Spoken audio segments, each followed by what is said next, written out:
இந்த ஆண்டின் முதல் 2 மாதங்களில் மட்டும் மொத்தம் 1459 மோசடி வழக்குகள் பதிவாகியுள்ளதாக புக்கிட் அமான் வணிக குற்றப்புலனாய்வுத்துறை தெரிவித்துள்ளது.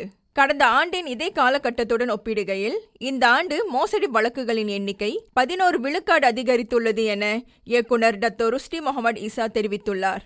ஜனவரி முதல் பிப்ரவரி வரையிலான காலப்பகுதியில் பாதிக்கப்பட்ட மக்கள் இழந்த ஒட்டுமொத்த தொகை 188 மில்லியன் ரிங்கிட் என மதிப்பிடப்பட்டுள்ளது.